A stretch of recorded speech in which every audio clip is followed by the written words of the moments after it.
Welcome to this explainer. Today, we're diving headfirst into a fascinating world that's literally hiding right in plain sight. It's a system that remains almost completely invisible to the average person, right up until the exact moment they desperately need it. We're going to unpack the hidden regulatory machinery operating right behind the flashing amber lights of everyday accident towing. You see them on the highway all the time, but the complex ecosystem of pricing, government oversight, and fierce geographic rivalries behind these trucks, it's truly something to behold.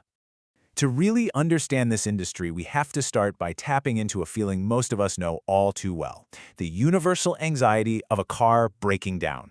Picture this: you're stranded, it's dark, traffic is absolutely flying by, and your stress levels are just through the roof. In that moment of sheer panic, you turn to your phone and you are met with high-urgency, deeply comforting marketing copy. As companies like Elite 24/7 Towing in Geelong promise, having a dependable towing service by your side can make all the difference. They promise fast, courteous service, zero hidden fees, and a rapid 30-minute arrival to rescue you from the chaos. It's exactly what you want to hear. Okay, let's dive into this. Because when you're sitting in that disabled vehicle just waiting for salvation to arrive, who is really pulling the strings behind all those promises? Is it just the independent driver rushing to your aid? Or is there a much larger, invisible hand guiding that tow truck to your exact location? Well, the answer reveals a massive collision between raw, street-level commerce and highly clinical government oversight. Section 1. Calculating the towing bill. Before we get into all the heavy bureaucracy, we need to transition from the emotional stress of a crash to the immediate, highly practical concern that hits every single stranded driver: the actual financial cost. Because while the tow truck brings physical relief, it also brings a bill. And understanding how that bill is calculated is our absolute first step into this hidden machinery. Let's anchor ourselves financially with this base number: $265.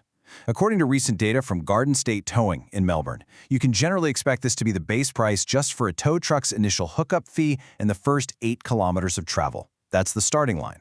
But, as anyone who's ever been towed knows, the starting line is rarely the finish line when it comes to the final invoice.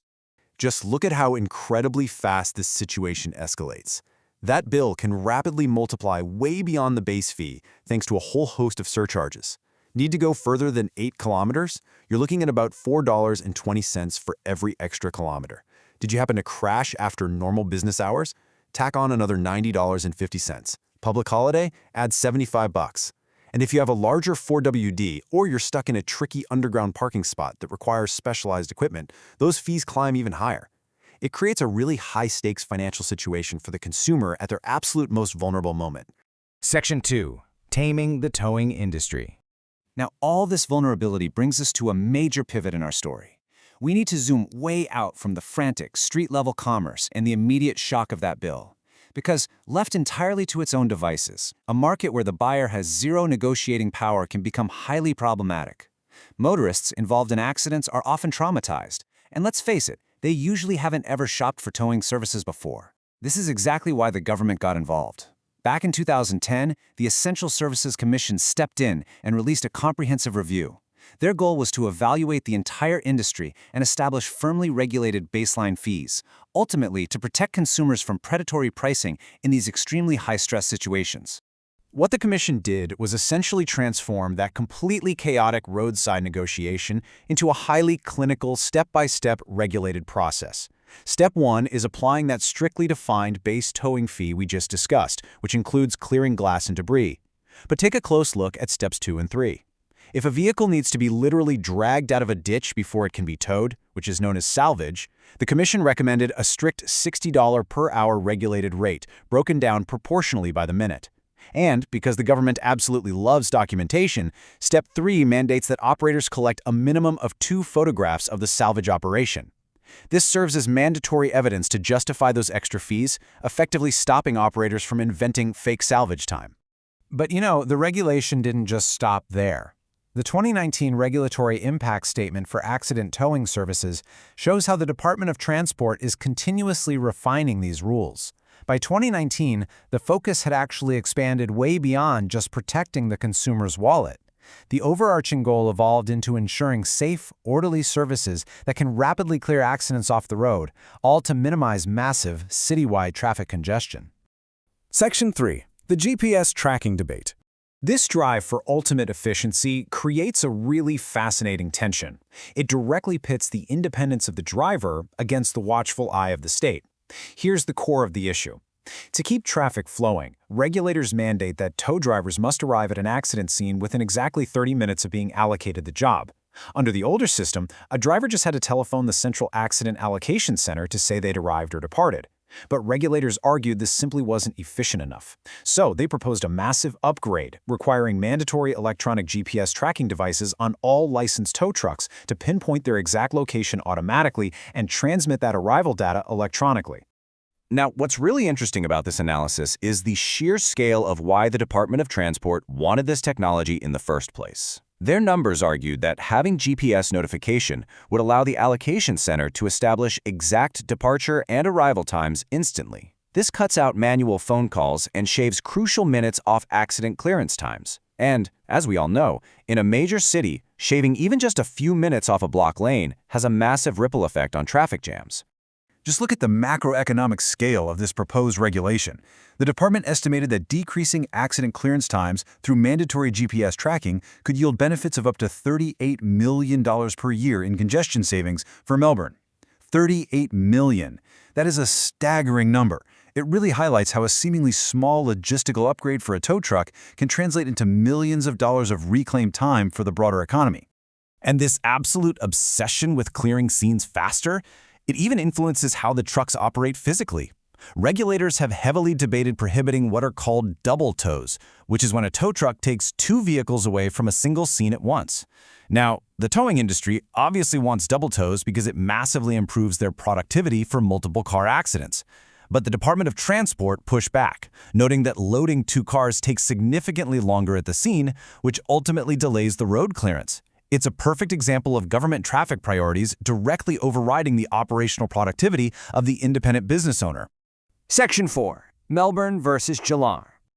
So far, we've talked about these sweeping regulations as if they apply equally everywhere. But actually, geography completely dictates the rules of the game.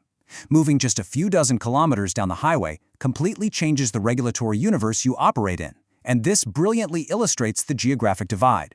On one side, you have the Melbourne Controlled Area, which is strictly administered by the RACV on behalf of VicRoads, using a highly formal roster allocation to hand out jobs. On the other hand, you have the Geelong Self-Management Area. Down there is no formal central allocation center at all. Instead, local operators run a self-managed roster that's simply approved by local police. It's a completely different, much looser environment. Let's ground this story in a specific real-world place, Norlane. It's a working-class suburb about 7 kilometers north of Geelong CBD, famous for being the historic home to the massive Ford Motor Company manufacturing complex. Because it sits right in this self-managed zone, it fosters an incredibly competitive, boots-on-the-ground environment. Local operators here, like Elite 24/7 and Geelong Tow Truck, aggressively market fast, cheap, round-the-clock emergency tows. They are quite literally fighting for market share right on their own turf, without any central Melbourne dispatcher handing them the job. Now, contrast Norlane's fiercely competitive, self-managed environment with what operators face back in Melbourne.